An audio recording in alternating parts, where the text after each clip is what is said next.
Iniciamos com uma pergunta ou uma dúvida, né? O que Deus espera?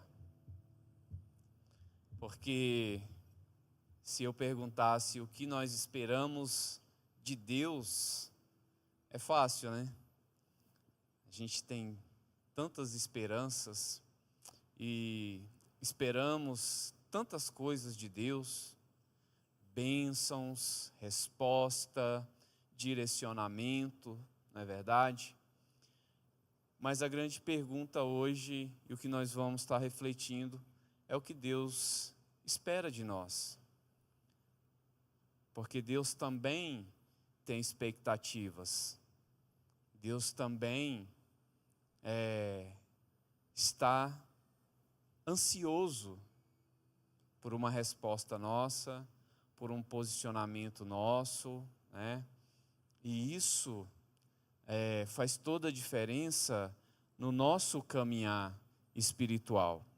Então hoje nós continuamos, né, com essa série de mensagens aqui no livro de Zacarias, e nós continuamos falando aqui.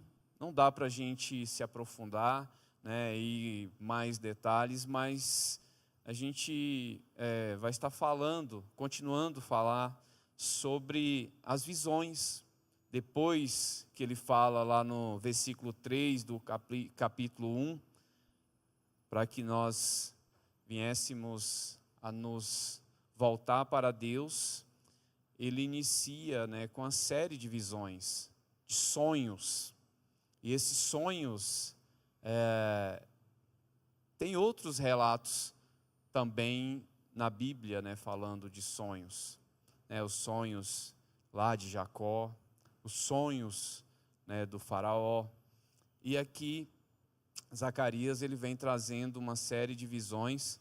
Como eu falei, o foco aqui é a gente passar por essas visões, de forma que você entenda, quando, né, você pegar esse livro para ler, né, com, né, mais tranquilidade, para estudar, você entenda esse segmento, né, do contexto aqui do livro de Zacarias, né, para que ninguém fique perdido. Então, a partir daqui do capítulo 5, inicia aí a sexta visão, que diz assim: perguntou-me o anjo, o que vês? Eu respondi, vejo um rolo voante, que tem 20 côvados de comprimento e 10 de largura. Então me disse, esta é a maldição que sai pela face de toda a terra, porque qualquer que furtar será expulso, segundo a maldição. E qualquer que jurar falsamente será expulso também, segundo a mesma. Então, ele, na sua visão, ele vê aí um rolo voante, né? 10 côvados aqui equivale, aliás, 20 côvados, né? Equivale a 10 metros. Um côvado é aproximadamente 46 centímetros, né? Então, a gente pega pela metade, tá? Então, 10 metros por 5. E esse rolo saía, né, fazendo ali uma espécie de varredura em Jerusalém, tirando ali tudo aquilo que era pecaminoso. Temos que lembrar, né, do cenário que nós estamos falando, que é de um povo que retorna do cativeiro. Só que esse cativeiro, ele precisa surtir o seu efeito. Da mesma forma que, né, quando nós passamos por alguma prova, por alguma luta, e aquilo traz um ensinamento para a nossa vida, e nós precisamos aprender com tudo isso, para que a gente venha crescer na presença do Senhor, assim também foi aquele cativeiro. Quando nós entendemos que tudo tem o seu propósito, como diz lá em Eclesiastes capítulo 3, nós entendemos que tudo coopera para o bem daqueles que amam a Deus. Então nós vamos aprendendo durante a nossa caminhada e vamos crescendo durante, todos os nossos dias e todas as nossas experiências. Então aquele povo também precisava olhar para tudo que eles passaram e entender o que eles não podiam fazer mais. O que precisava mudar na vida deles. Então esse pergaminho significa encorajar a conformidade com a aliança. Ele vai lembrar lá da Torá, dos 5 primeiros livros da Bíblia Sagrada. E aí vem aquela pergunta: eu estou em conformidade com aquilo que a palavra me orienta? Porque eu preciso estar alinhado com essa palavra. Não é o que as pessoas falam, não é como que a sociedade está caminhando, mas é segundo os princípios bíblicos na minha vida. Então eu preciso estar alerta para o que a palavra de Deus está me falando. Então eles precisavam relembrar Israel das maldições impostas àqueles que quebraram a vontade revelada de Deus. E nós vamos ver lá na frente que Deus fala: olha, se vocês voltarem a cair no erro, vocês podem voltar para o cativeiro novamente. Assim como ele falou lá para aquele povo que tinha saído do Egito. Ele fala: olha, ande nos meus caminhos, porque senão vou colocar vocês numa carruagem e todos vão voltar para o cativeiro novamente. E aí dentro da nossa mentalidade, a gente pode pensar assim: nossa, mas que Deus, que anda ali a ferro e fogo. Que Deus cruel. Então quer dizer que se aquele povo errasse, poderia voltar novamente? Se aquele povo falhasse, poderia voltar novamente? Mas eu quero convidar você a pensar de outra forma. Nós temos um Deus que é zeloso pelas nossas vidas. Ele zela a todo momento por mim e por você. A ponto dele estar em alerta 24 horas. No momento que nós pensamos em fraquejar, Ele está ali: olha, volte para os meus caminhos, caminhe na minha direção. A todo momento Ele quer nos atrair para Ele. Ele está sempre dando o sinal de alerta para que você e eu veja qual é o caminho. Assim, como as placas de trânsito nos orientam, não é verdade? Vá para a direita, vá para a esquerda, quebra-mola à frente, sinal verde pode ir, sinal vermelho para. Assim é Deus nos orientando. A palavra é esse direcionamento. Mas só quem pode caminhar é você e eu. Só quem pode seguir na direção é você e eu. A todo momento, Ele quer nos direcionar. Então a incapacidade de Israel em obedecer a Deus, desde a saída do Egito, o povo, eles tinham um talento em desobedecer a Deus.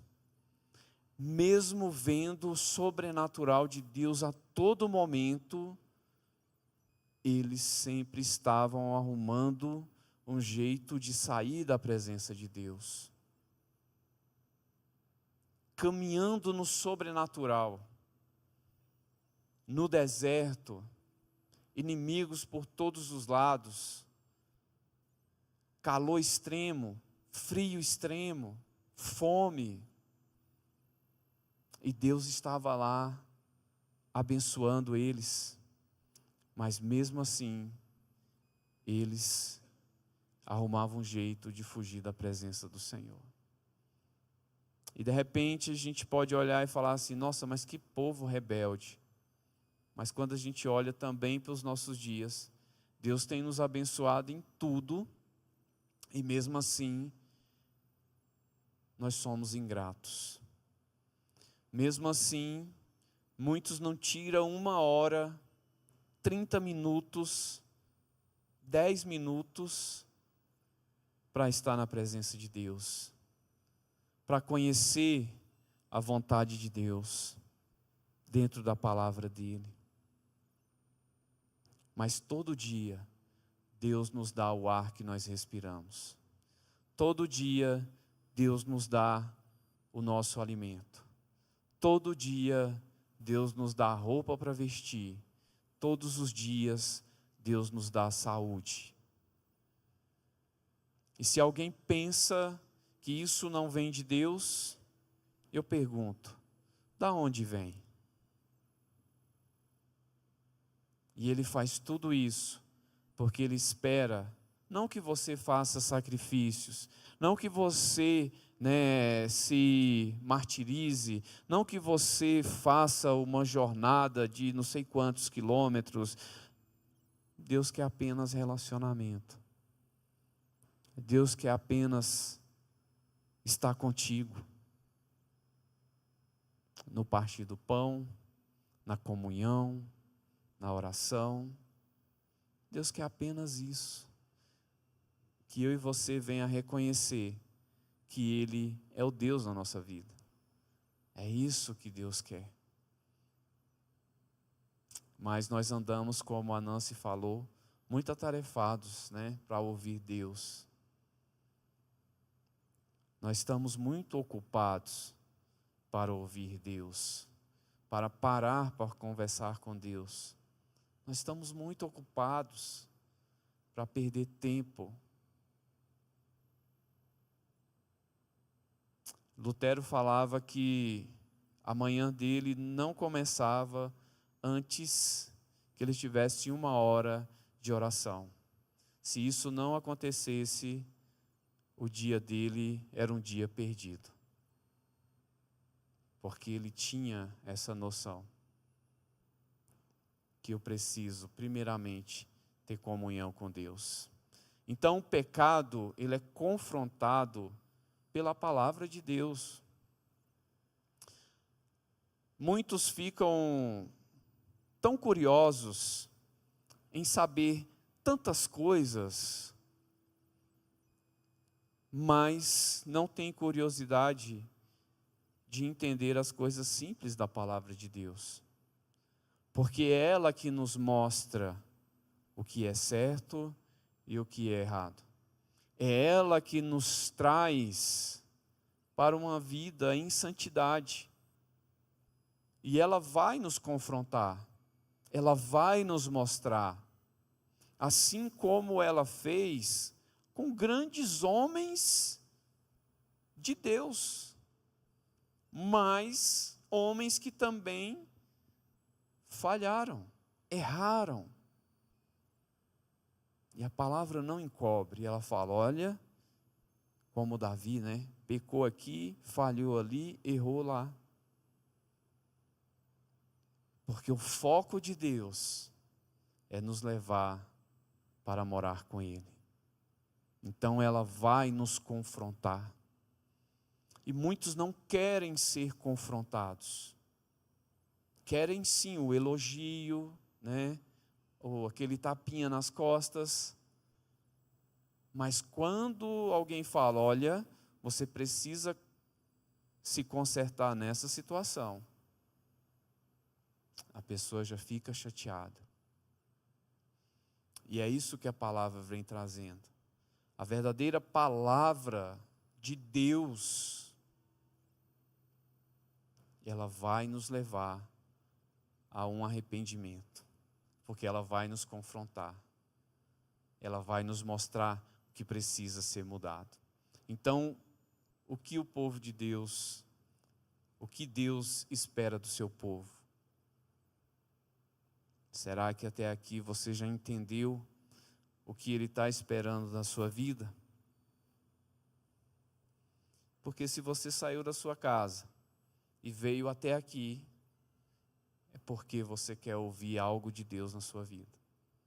É porque você quer saber o que Ele espera de você. E eu oro a Deus para que você saia daqui nesta noite com essa resposta. Eu quero que você se posicione nessa área. Eu quero que você mude naquela situação. Eu quero que você seja desta forma. Porque só existe esse caminho para andar na presença do Senhor. É a gente entender o que Ele espera de nós. E aí eu parto para a prática. Eu vou fazer aquilo que Deus me orientou. As bênçãos são dependentes de submissão. Não adianta eu querer ser abençoado sem submissão a Deus. Sem entender que Ele é o meu Senhor, que Ele é o meu Salvador, que Ele é o meu Redentor, que Ele está no controle de todas as coisas. E querer a bênção. Eu nego tudo isso, mas quero as bênçãos. Porque ninguém quer uma vida ruim. Ninguém quer uma vida de miséria. Ninguém quer uma vida de fracasso. Ninguém quer uma vida de derrota. Todos querem bênçãos. Todos querem uma vida próspera. Todos querem uma vida abençoada. Todos querem um casamento feliz. Todos querem uma família estruturada. Todos querem prosperidade. E muitas outras coisas que a gente pode continuar falando aqui. Mas se submeter a Deus, nada. Então veja que a história do povo de Israel é um exemplo que se eu não me submeto a Deus, eu vou ficar a vida inteira tentando, como o ditado popular diz, dando murro em pontas de faca, e nada vai acontecer na minha vida. Então, diante disso, por que eu vou ficar perdendo tempo? Quando eu sei que as bênçãos dependem da minha submissão. Então é hora de não ficar só no ouvir, mas partir para a prática.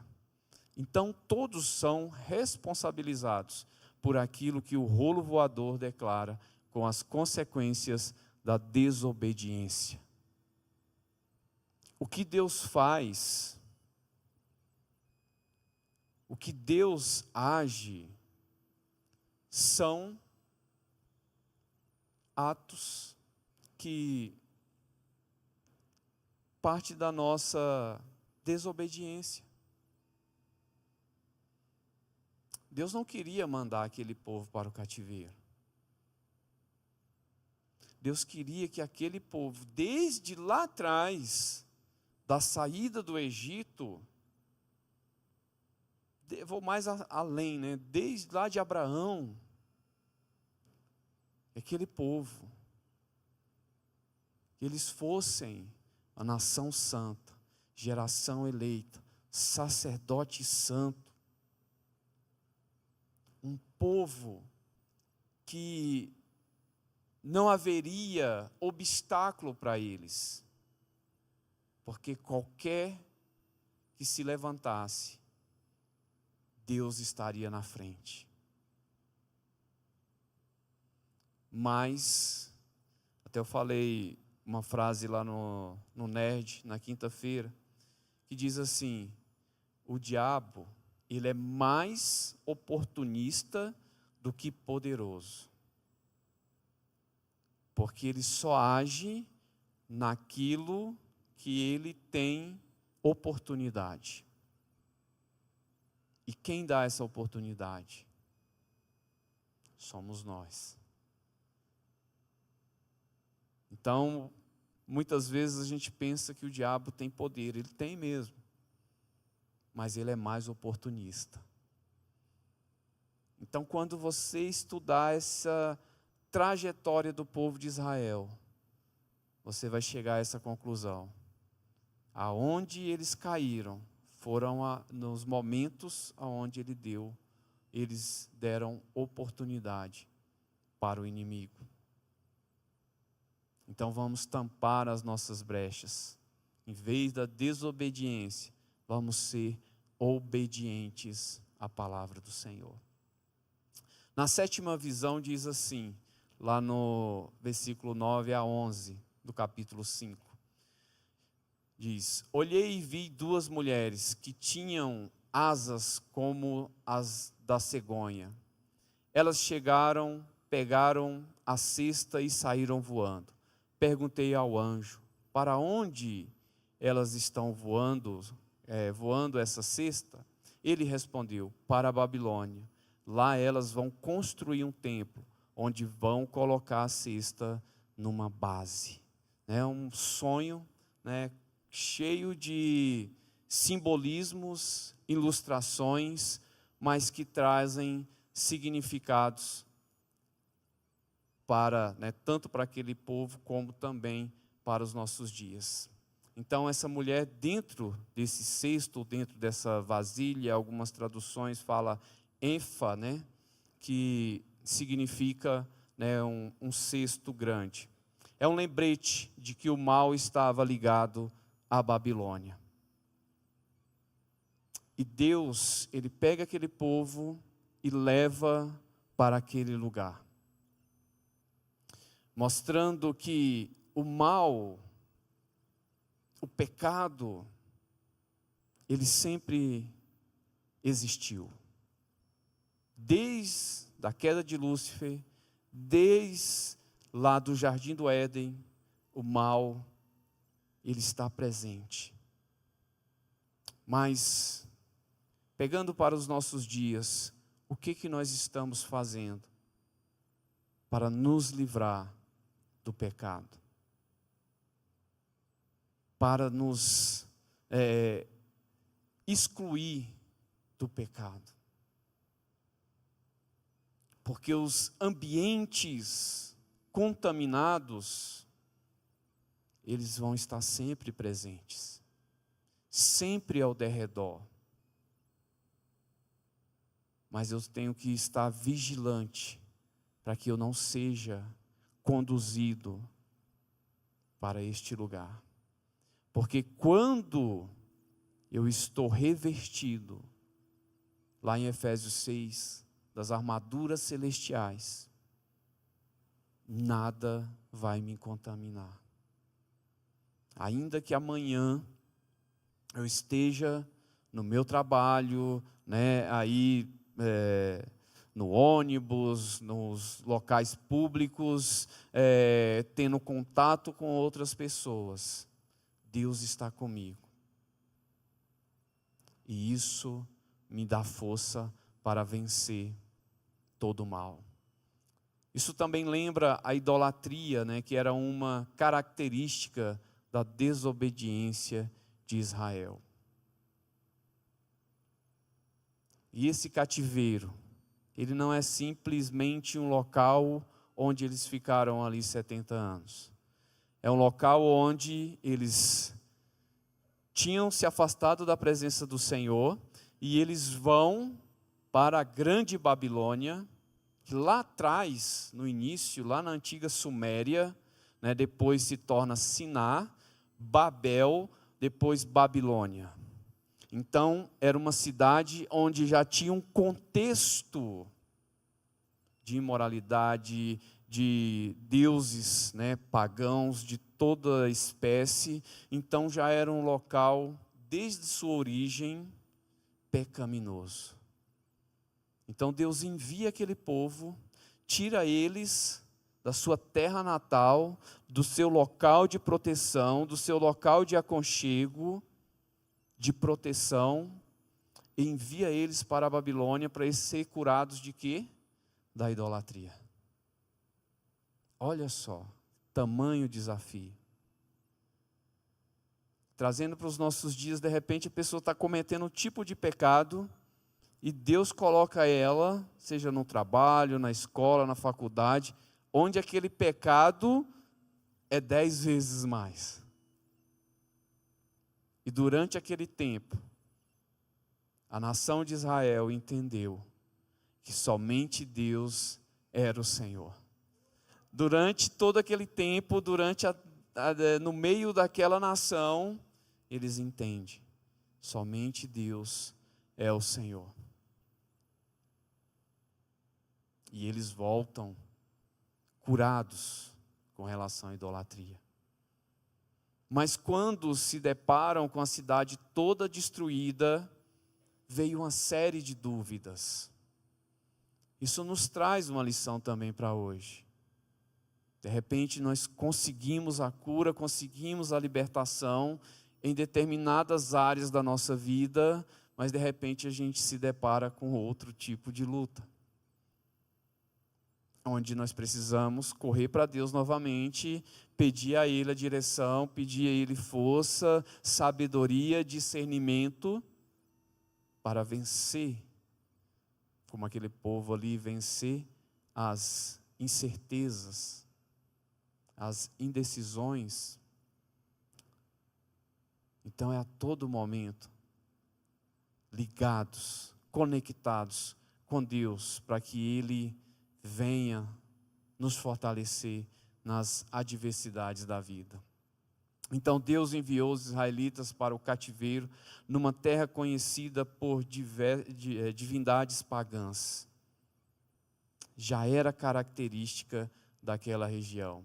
A sétima visão, com a perversidade sendo levada numa vasilha de volta para a Babilônia, indica que a idolatria era de lá e não da terra prometida. Deus nos prometeu um lugar santo. Deus nos prometeu uma vida e vida em abundância. É isso que o povo de Deus precisa entender. Nós não pertencemos a esse mundo. Nós não estamos conectados com esse mundo. Deus nos chamou para ser a diferença. Deus nos chamou para ser essa geração santa.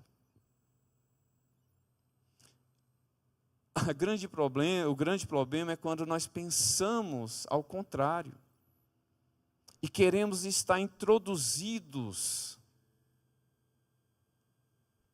nesse estilo de sociedade, quando Deus nos chamou para ser luz. E a luz, ela não tem comunhão com as trevas. Aonde a luz chega, as trevas vão embora. Da mesma forma, é com relação ao pecado. Nós precisamos entender que há essa separação. Ou é preto ou é branco. Não é como a Nancy falou da turquesa. Não vai se misturar. Não tem um jeitinho de entrar em conformidade com tudo isso.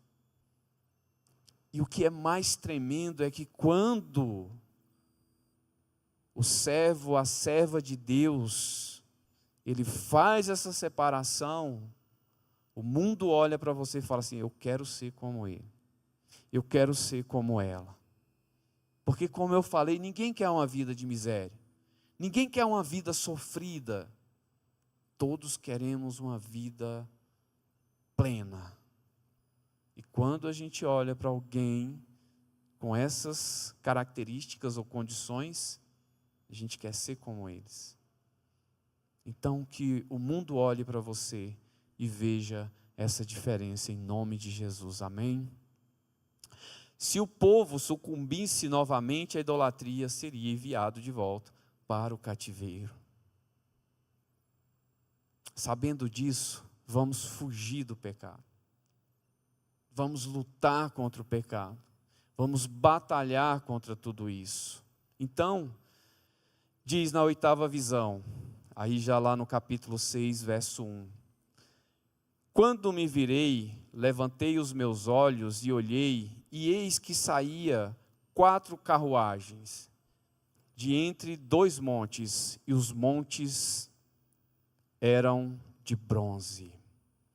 Bom, essa visão nos diz que Deus é soberano, está no controle de toda a terra. Nada foge do controle de Deus. É Ele que envia os seus cavaleiros aos 4 cantos desta terra. Nos lugares mais longínquos, Deus envia os seus anjos. Deus está presente. Você crê nisso? Que Ele é soberano? Que Ele está no controle? Porque a partir do momento que eu acredito nessa palavra, independente da luta, independente da dificuldade, eu sei que Deus está no controle da minha vida. Isso é muito difícil, sabe por quê? Porque quando a gente está passando, por uma luta financeira, por questões sentimentais, é difícil da gente permanecer acreditando na soberania de Deus. Mas quando nós vencemos, a gente vê o tamanho da glória de Deus. Assim como Jó, no início do livro de Jó, diz que ele era um homem temente a Deus, que se desviavam dos caminhos do mal, que era próspero, que tinha uma grande família, que tinha uma grande fazenda. Esse era Jó. Mas acontece que ele perde tudo. Perde filho, perde família, perde as suas riquezas. No final de tudo isso, a sua esposa vira para ele, lá no capítulo 44, e fala assim: olha, abandona esse Deus e morre. Sabe o que Jó fala? Fala: olha, eu nu saí do ventre da minha mãe, e se for possível, eu voltarei para lá. Tudo o que eu tinha era de Deus. Deus me deu e Ele tomou. Louvado seja o nome do Senhor. No final, Jó fala assim: olha, Deus, no início eu te conhecia só do falar, agora eu tenho experiência contigo. Eu te conheço pelo que o Senhor é. Sabe, e a gente olha para as dificuldades e coloca ela maior do que ela já é, e a gente esquece de olhar para a soberania de Deus. E muitas vezes a gente desiste no meio da prova, e a gente não tem o prazer de falar como Jó. Falar: Deus, agora eu te conheço porque eu tenho experiência contigo. Agora eu te conheço porque eu vi o que o Senhor fez durante toda essa prova. E aí muitas pessoas ficam só lá no início, só conhecendo Deus do ouvir falar. Porque isso que eu estou falando para vocês aqui, vocês podem ter as experiências de vocês. E lá na frente, contar tudo isso como um momento que Deus esteve conosco diante das lutas e das adversidades. As carruagens mostram que Deus está em ação. O nosso Deus está trabalhando a todo momento. Ele não descansa. Porque Ele tem sabe quando você tem uma vontade tão grande, que você, se você tem que esperar aquele dia chegar, aquela hora chegar, você não consegue dormir direito, você não consegue fazer outra coisa, porque você fica ali esperando aquele momento? Pensa nisso 1000 vezes maior. É a vontade de Deus de nos levar para perto dele. É a vontade dele que eu e você tenham uma vida cada dia mais santificada na presença dele.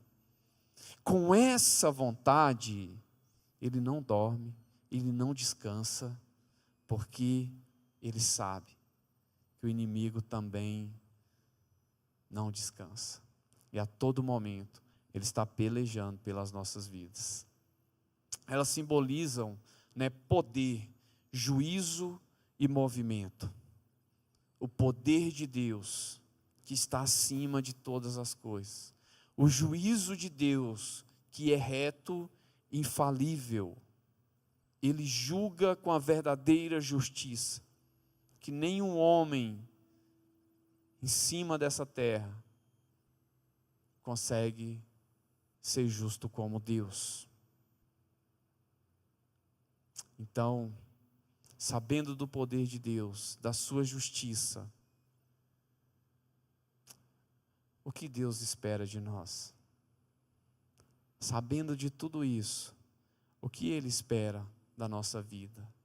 Deus não está distante, Ele dirige os acontecimentos. Por mais simples que seja, Deus está no controle.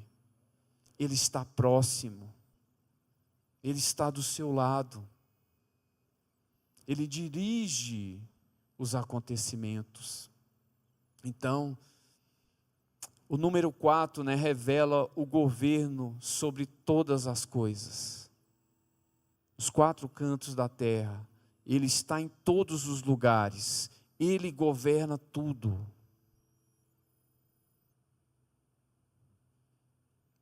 Até aquilo que você não conhece, Deus está governando. No espaço, nas galáxias, nos lugares mais distantes, diz que descobriram um planeta aí, que é semelhante à Terra. Só que para chegar lá é 240 anos de viagem. Então assim, até lá, Deus governa. Nas partículas minúsculas, Deus governa. Deus está no controle. Só que o homem, ele ignora tudo isso e fala: eu estou no comando. Se alguém vier contra mim, eu vou destruir. Se a nação se levantar contra esse reino, eu vou destruir. Mas para Deus, tudo isso é como nada. É como um sopro. Imagine a nossa vida, o que é a nossa vida? É nada, como diz lá em Mateus, acho que é no capítulo 4. É como uma flor que se abrocha, no final, no início da manhã e no fim já murcha. E diante de tudo isso, Deus está no controle. E Ele nos colocou aqui hoje, nessa data, nesse dia, porque Ele tem um propósito. Aí você fala assim: não, mas eu não sei qual é esse propósito. Deus sabe. E por mais que você fale assim: mas eu não estou fazendo nada, Deus está vendo. Ele está te direcionando. Já pensou da importância que você tem para a sua família, para os seus irmãos, ou para a esposa, para o esposo? Você é uma pessoa muito importante. Existem muitas pessoas que amam você. E tudo isso está envolvido no propósito de Deus em nos colocar aonde nós estamos. Já pensou para analisar isso? Deus te colocou aqui porque Ele tem um propósito. Por mais que você ainda, até agora, não tenha entendido, Ele tem um propósito. Então, nenhuma nação está fora da autoridade de Deus. Pode ser Babilônia, pode ser Assíria, pode ser Império Romano, pode ser Irã, Iraque, Israel, Estados Unidos. Ninguém está fora da autoridade de Deus. E aí, voltando, pegando hoje, né? Você crê que Deus está no controle de tudo isso? Você crê que Deus está usando nações para fazer o que estão fazendo hoje? É difícil, né, de acreditar, né, de pegar isso e falar assim, não, se Deus, quando eu falo, Deus governa tudo, é tudo, gente. Não é só a América Latina, não. Deus governa tudo. Então, se Ele governa tudo, Ele está, né, orquestrando tudo isso. É por isso que o confiar em Deus vai além das nossas limitações, né, de análise, né, de mensurar o que é certo, o que é errado.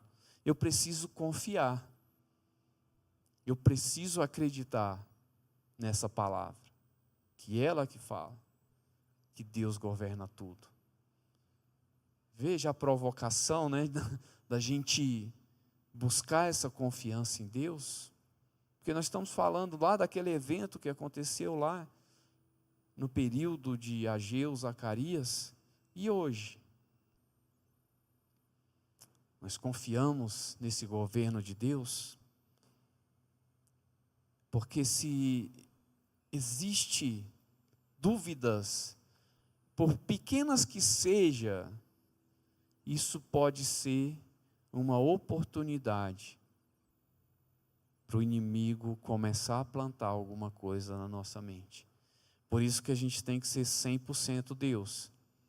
Por isso que nós queremos uma vida plena, uma vida de vitória. Não pode haver comunhão entre treva e luz. Nós precisamos acreditar 100% que Ele está no controle.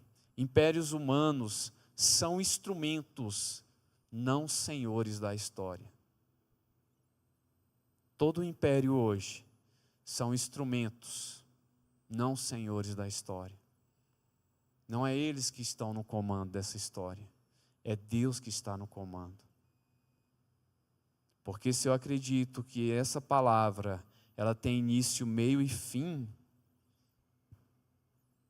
eu tenho que acreditar que Deus está no governo, que Deus está no comando, e Ele que rege toda essa história.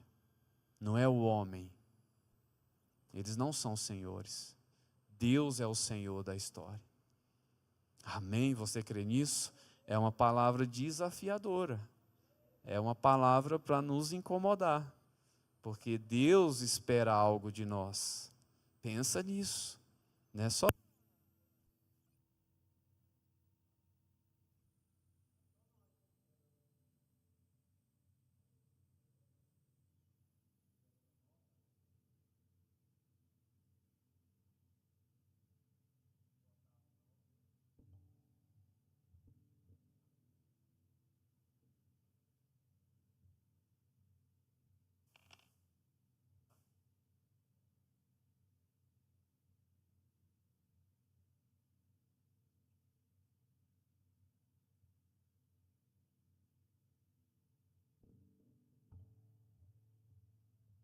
Amém, amém.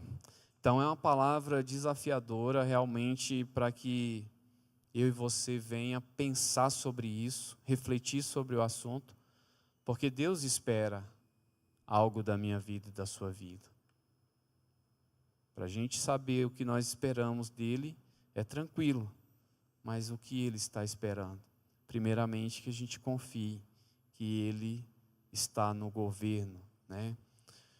O mundo não está sem governo, está sobre o governo de Deus. Não virou algo desorganizado.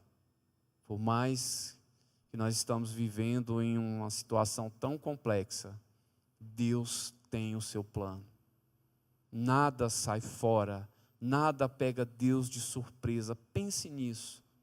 Nada pega Deus de surpresa. Então, no final, Deus vai fazer acontecer a sua vontade. Depois, naquele versículo, diz: os montes de bronze declara um trono inabalável. Veja que a estrutura ela vai se completando. Deus é o nosso Senhor, Ele governa todas as coisas, o seu governo é inabalável. Sabe o que isso significa? É que Deus, desde o início da história, Ele tem um plano, nada sai fora desse plano, e nada pode fazer Deus mudar de ideia. De repente eu pensei em fazer isso, mas não vou fazer mais não, vou fazer agora aquilo. Deus não é como nós, que mudamos de opinião, mudamos de objetivo. Lá no início a gente aceita Jesus e tal, aquela coisa toda, depois já desiste da caminhada. Deus não, Deus traçou um plano. Você vê que desde o início lá da história, as profecias tal, até chegar em Jesus, agora Jesus veio e nos deu toda essa palavra para que eu e você entenda que o trono de Deus é inabalável, né? Então esses montes significa estabilidade e autoridade de Deus. Deus tem toda a autoridade. Bronze, força, juízo e firmeza. Firmeza significa também certeza. Quando eu tenho certeza daquilo que eu estou fazendo, e eu tenho firmeza no meu agir, no meu falar, no meu posicionamento. Por isso que a palavra de Deus diz que nós precisamos entender que é sim, sim, não, não. O que passa disso é procedência do maligno.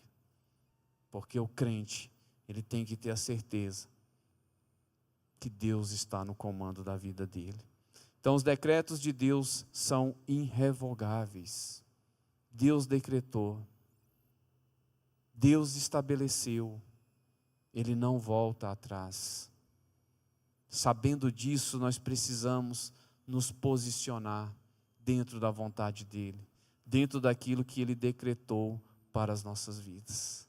Para finalizar, o crente pode descansar, pois o trono de Deus não treme. O trono de Deus não vai se intimidar.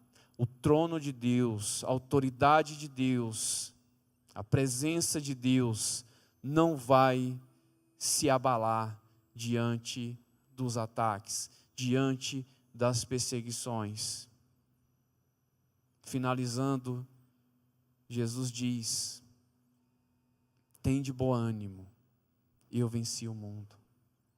Antes disso ele fala: olha, no mundo tereis aflições, mas tende bom ânimo, eu venci o mundo. Quando ele fala: olha, aquele que crê em mim, pegue a sua cruz e siga-me. Esse seguir a Jesus é vencer o mundo como ele venceu. Então o que Deus espera de você? Ele espera uma vida de posicionamento. Ele espera uma vida de dedicação, de perseverança, onde que diante das adversidades, nós confiamos que Jesus nos falou que nós podemos vencer o mundo. Amém? Glória a Deus. Curve a sua cabeça por alguns minutos.